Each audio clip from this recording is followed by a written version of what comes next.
Gracias, muchas gracias por estar con nosotros. Esta es la revolución del debate. En La Llaga, yo soy Tony Aguirre y me da muchísimo gusto saludarles. Ustedes lo saben y además muy bien.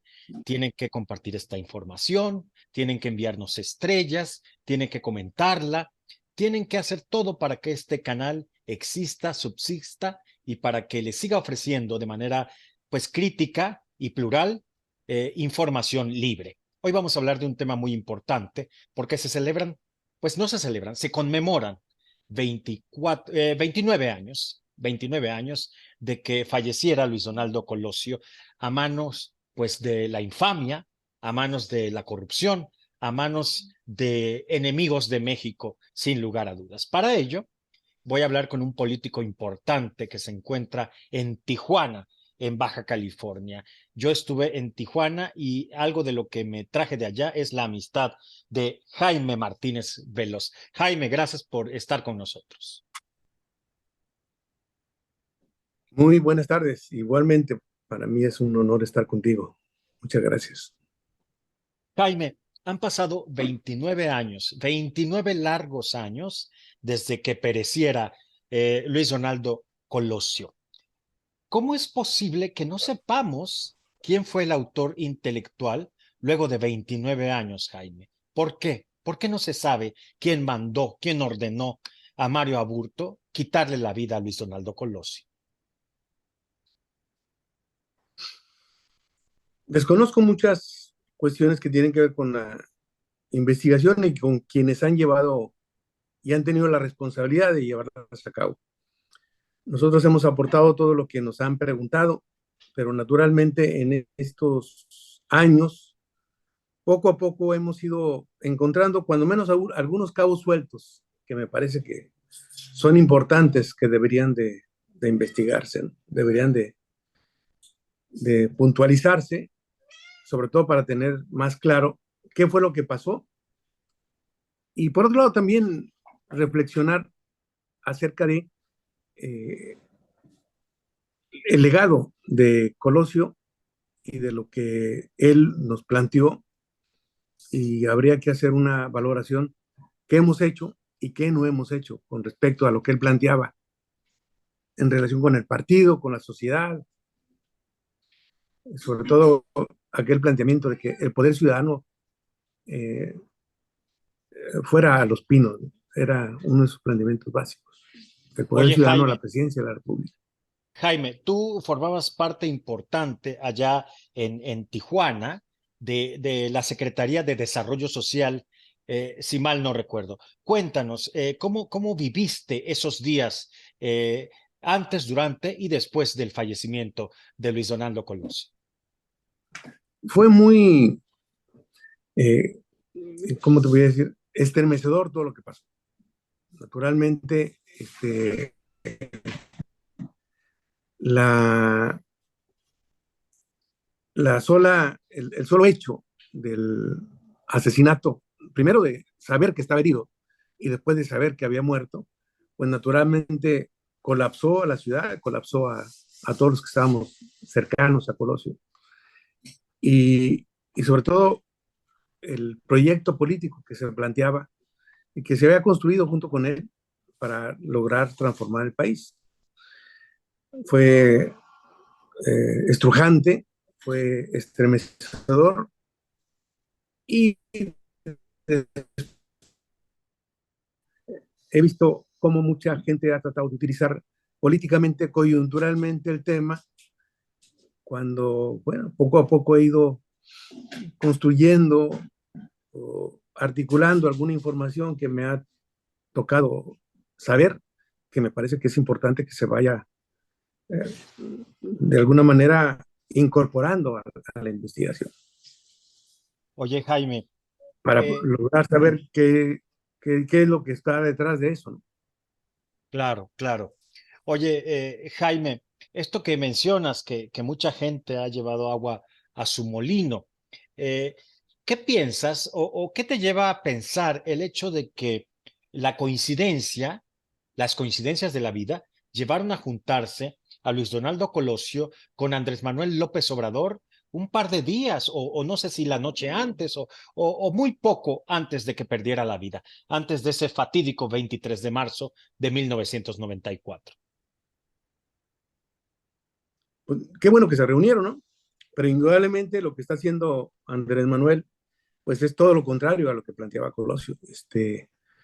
Creo que la perspectiva que tenía Colosio del quehacer político va mucho más allá de la visión eh, egocéntrica, autoritaria que tiene Andrés Manuel.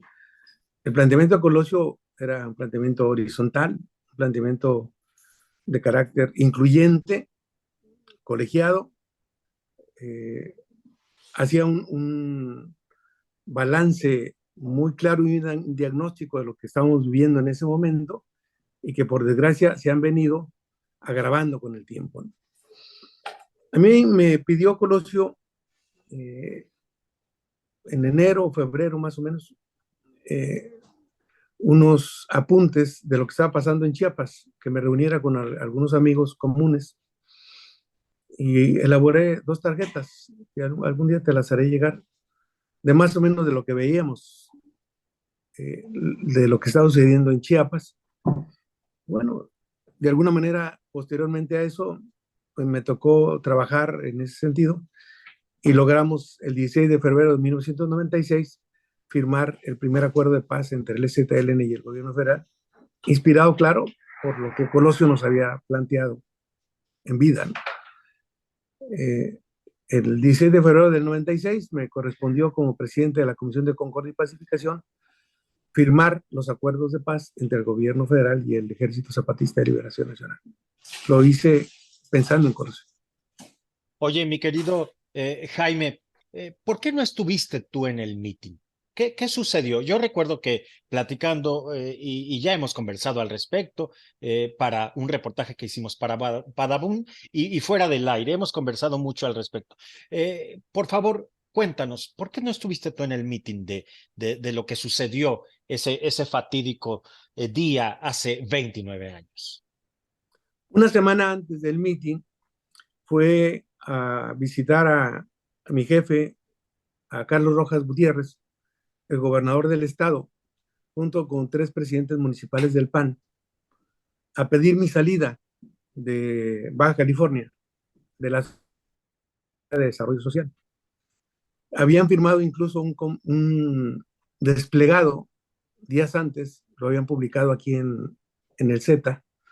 Entonces me acusaban de que yo estaba vinculando solidaridad con el PRI y por lo tanto pues fueron a pedir mi salida, de exigir mi salida de la Secretaría de Desarrollo Social. O sea, había una ofensiva política, me parece injusta, pero había una ofensiva política de parte del gobierno del Estado y de los 3 presidentes municipales que eran del PAN en ese tiempo, exigiendo mi salida de la Subsecretaría de Desarrollo Social. Y es un problema que veníamos arrastrando desde antes. Sin embargo, por ejemplo, yo trabajé muy bien con el primer presidente municipal del PAN aquí, con don Carlos Montejo Favela. Tuvimos una interacción muy positiva y realizamos muchísimas obras sociales en beneficio de las comunidades. Pero concretamente, una semana antes del evento, fueron a exigir Ernesto Rufo y los 3 presidentes municipales de PAN en ese tiempo, de Tijuana, de Tecate y Ensenada, a exigir mi salida.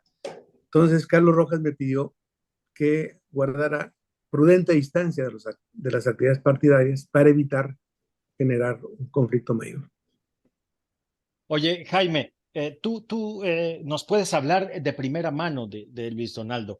¿Cómo era? Las veces que lo trataste, ¿cómo era? ¿Era esa persona que dicen que es o lo fuimos magnificando, lo fuimos convirtiendo en un héroe con el paso del tiempo? No, mira, yo lo conocí en el vestíbulo del periódico Vanguardia en Saltillo. Yo escribía en ese periódico y él llegó a visitar a, al director en ese momento que no se encontraba. Se tardó un rato y ahí Colosio y yo estuvimos platicando, yo cuestionándolo un poco por ser del PRI, por su alejamiento del PRI como tal, de los movimientos sociales, de la izquierda, y él me dijo que estaba formando, estaba impulsando una corriente de izquierda al interior del PRI, que se llamaba Movimiento para el Cambio Democrático, que lo dirigía en ese momento Julio Hernández López, que actualmente escribe en La Jornada. Él lo puso en contacto conmigo, establecimos un acercamiento, y él me afirmó, mi afiliación al PRI en ese tiempo estuvo firmada por Colosio. Luego te puedo decir que, bueno, tuvimos muchos acercamientos en los programas sociales. En Coahuila yo impulsaba 2 programas, uno que se llamaba Trabajemos Juntos y otro Vivamos Mejor, con el gobernador del estado, Eliseo Mendoza Berrueto. De alguna manera fueron uno, no solamente el único, uno de los fundamentos para impulsar el Programa Nacional de Solidaridad. Juntos nos tocó trabajar en La Laguna. Posteriormente me pidieron que me viniera para acá, para Tijuana, en un acuerdo entre el doctor Ernesto Zedillo, Carlos Rojas Gutiérrez, y consultaron al propio Colosio. Me tocó ir por Colosio, recuerdo, en el año de 1983, fue la última vez que vino antes de que lo asesinaran. Me habló del aeropuerto porque venía para acá, iba para Ensenada, pero al parecer el aeropuerto de Ensenada estaba cerrado, y me pidió que si podía ir por él al aeropuerto de Tijuana para llevarlo a Ensenada. Incluso me acuerdo que me preguntó que qué vehículos tenía yo en la subsecretaría, en la subdelegación de la Sede Sol, y yo le dije que teníamos 4 Volkswagen y un Suru. Y me dijo, no, réntate algo más grande, más estable, para que me lleves a Ensenada. Fui por él, no le digas a nadie, me dijo. Fui por él, nos fuimos a cenar aquí al restaurante Dragón de la Plaza Río, a comer comida china. Lo llevé, nos quedamos en el Hotel Las Rosas, en Ensenada, y toda la plática, todo el camino fue de una plática muy puntual y muy objetiva. O sea, no divagaban. Yo no digo que era un militar como tal, pero sí se parecía mucho en términos de la plática, muy puntual en sus expresiones, en sus consejos, y me parece, bueno, no la tenía fácil aquí Colosio, porque mucha de la clase política priista tradicional incluso lo había acusado de que había traicionado al PRI porque había reconocido el triunfo del PAN en el año de 1988, 89, perdón, y, y bueno, en ese contexto, pues era muy gelatinosa esa relación con el priismo local baja californiano. Entonces, creo que de alguna manera, pues él tenía la confianza conmigo de platicar ampliamente de qué es lo que estaba sucediendo en el estado. Entonces, me acuerdo muy bien de ese viaje, fue muy objetivo. Nos quedamos allá a dormir en Hotel Las Rosas. Al siguiente día lo llevé a un evento de ecología ahí en Ensenada. Lo estuve esperando, ya lo llevé al aeropuerto de allá de Ensenada, ya salió de Ensenada rumbo a México. No, pero sí era un hombre puntual. A ver, Jaime, entonces sí era un hombre inteligente, era un hombre noble, era un hombre humilde, como siempre se ha dicho. Era, era duro, pero no grosero, ni mucho menos. Era muy puntual y cumplía, tanto cumplía lo que te decía, como quería que cumplieras lo que él te indicaba, ¿no? Entonces, tuvimos broncas fuertes, por ejemplo, aquí en el año 1993, llovió bastante. Precisamente el presidente municipal que fue a pedir mi salida, uno de los que fue a pedir mi salida, no quería construir el Consejo Municipal de Solidaridad, no quería la incorporación de la gente en la toma de decisiones. Estaban por tomar la gente del Palacio Municipal, recordaré, como en junio de 1993. Él me habló para decirme que bajo ninguna circunstancia permitiera que fueran a tomar la presidencia municipal. La gente estaba muy enojada, la ciudad estaba hecha un desastre, y yo le dije, bueno, pues dame chance de ver cómo logro construir una alternativa. Me dijo, en 10 minutos voy a llamar. A los 5 minutos me llamó y me dijo, bueno, ¿qué has pensado? Dije, bueno, la única manera es que nosotros en forma directa entremos a resolver, sobre todo las rampas de acceso. La ciudad estaba deshecha. Dijo, pues le entramos, pero bajo ninguna circunstancia permitas que tomen la presidencia municipal. No fue fácil, había como 5,000 personas ahí, pero logramos y la gente entendió que una acción de esa naturaleza no nos vendría bien a nadie. Y bueno, te platico, te dibujo un momento de cómo concretaba las cosas, ¿no? Dijo, mañana empezamos, mañana te mando los primeros recursos para comprar concreto y maquinaria y empiezan a construir. Después de la lluvia, una lluvia desastrosa de 1993, que aquí todo el mundo se acuerda de lo que pasó en ese año, ¿no? Es Así era decir, Colosio.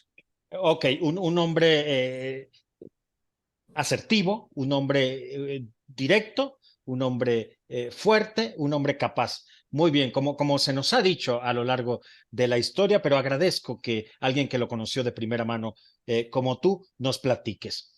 Oye, mi querido Jaime, eh, pues para nadie es un secreto que el villano favorito de México, que no es López Obrador, Carlos Salinas de Gortari, ha sido señalado como pues el principal sospechoso, vamos a decir, o el villano favorito o quien ordenó ultimar a Colosio. Es lo que ha dicho la mitología, se ha entretejido esta historia. ¿Qué opinas al respecto? ¿Fue realmente Carlos Salinas quien quiso deshacerse de Luis Donaldo Colosio? Yo no me debería llegar a eso sin hacer una investigación profunda. Y hay algunos elementos que a mí me parece que están muy, si no en el olvido, muy disueltos en la investigación. Por ejemplo, el papel de Adrián Carrera Fuentes, que era el jefe de la Dirección Federal de Seguridad, que incluso luego fue hecho preso porque cuando asesinan a Ruiz Macié, él golpea a los detenidos con el propósito de que no nombren a Raúl Salinas. Esa fue oficialmente la, la justificación que se dio porque lo apresta el gobierno de Cedillo. Después él aparece como testigo en un juicio que le hacen a dos generales, al general Hermosillo y a Costa Chaparro. Y a él, como testigo, acerca de que estos dos generales habían buscado la relación con uno de los capos que dominaban en aquel tiempo. Entonces, por un lado, él era el director federal de seguridad cuando mataron a Colosio. Él había pertenecido a la Brigada Blanca, por ejemplo. Entonces, ese papel se me hace muy necesario de investigar y profundizar. ¿Cuál es el papel que él jugó? Porque incluso en el juicio que le hacen a Costa Chaparro y Hermosillo, él declara públicamente, tú puedes revisar ahí con quién estaba conectado, los recursos a los que tenía acceso, los vínculos que tenía con gente del crimen organizado, lo que le habían dado en efectivo, en materia. Entonces, sí me parece que es un elemento importante. Cosas que han permanecido, por ejemplo, un dato que te voy a decir, que no ha sido público, a mí me lo dijeron hace 2 meses, el que era el director del diario, un agente del CISEN, que Jesús Antonio Sánchez Ortega, yo no lo quiero inculpar absolutamente nada, pero que aparece cercano al el día del asesinato, agente del CISEN, y resulta que traía una credencial de reportero del periódico que en ese momento era propiedad de Jaime Bonilla. Eh, Esto no aparece como tal, pero me lo dijo el director de ese periódico que lo habían mandado citar y que un actual ex senador y actual diputado local Marco Antonio Blázquez, incluso se da cuenta de que esta persona andaba ahí con una credencial del diario que dirigía en ese momento Jaime Bonilla, o que era propiedad de Jaime Bonilla. Otro elemento, te quiero decir también, hace como antes de la pandemia, meses antes, perdón, semanas antes, había un comandante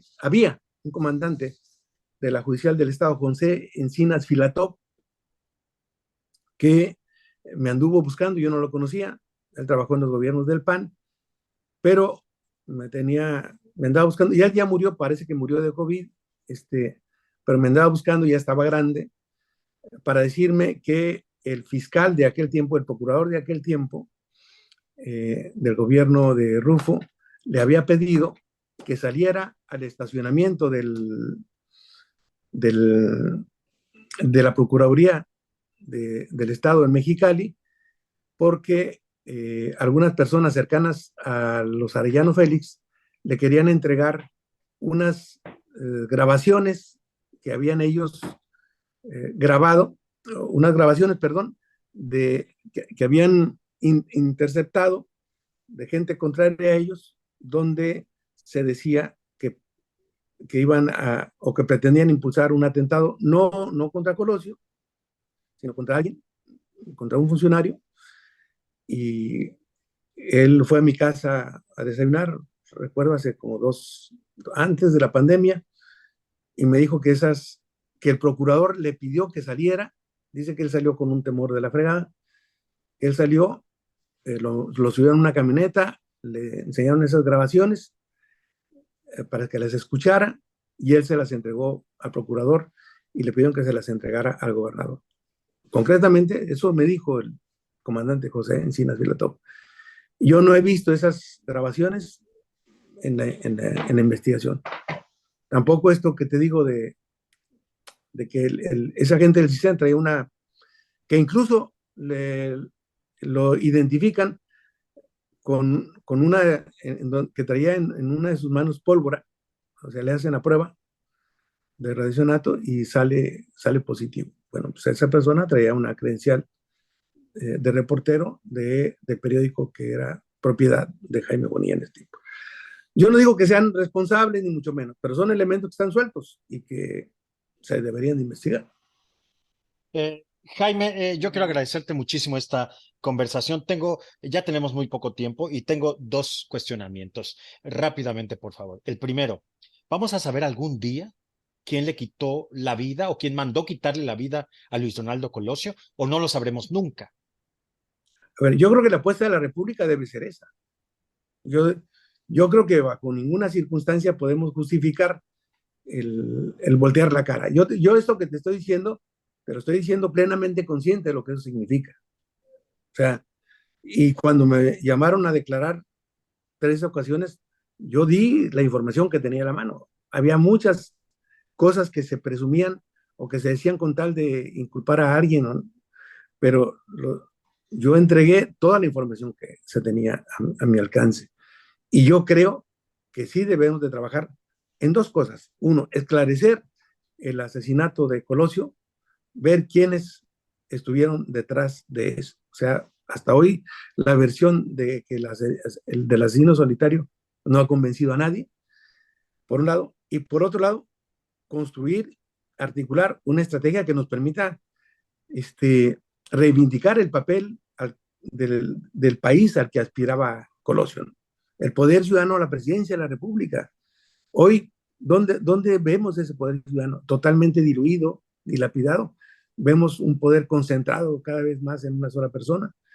Entonces, yo creo que esas dos cuestiones son fundamentales. Esclarecer de raíz el asesinato de Colosio, y para eso, si se tiene que reabrir, que se reabra en términos objetivos, en términos reales. O sea, no tratando de utilizar este tema políticamente para descalificar a tus adversarios. Yo te estoy diciendo cosas objetivas. Estas dos cuestiones, una está en la investigación y otra no lo he visto, pero a mí me lo dijo personalmente un comandante de la judicial del gobierno de Ernesto Rufo.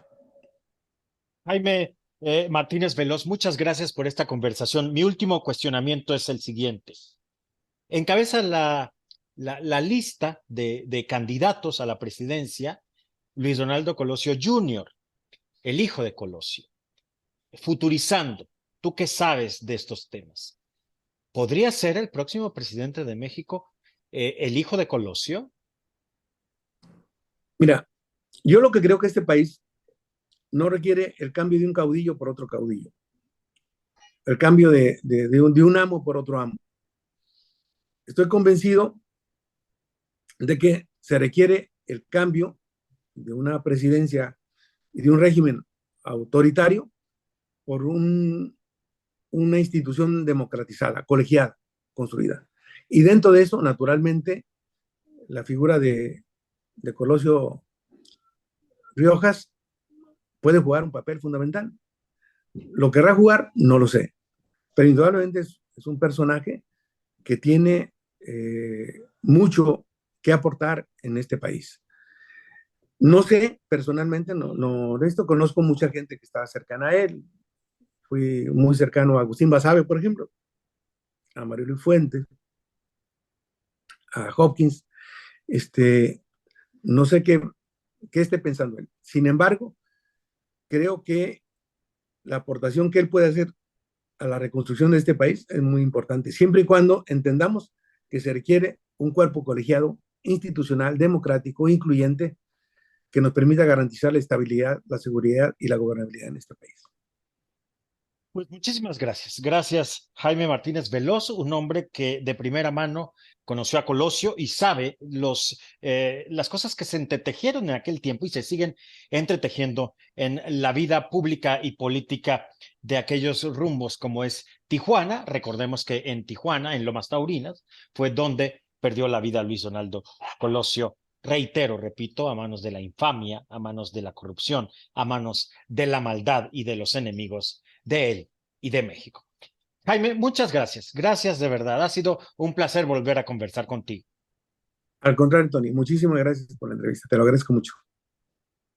Muy bien, pues ya ahí está, ahí estuvo alguien que sabe de estos temas, sabe de lo que está hablando Jaime Martínez Veloz. Muchas gracias a él y gracias a ustedes. Gracias por enviar estrellas, gracias por compartir esta información, gracias por darle like y por seguirse suscribiendo.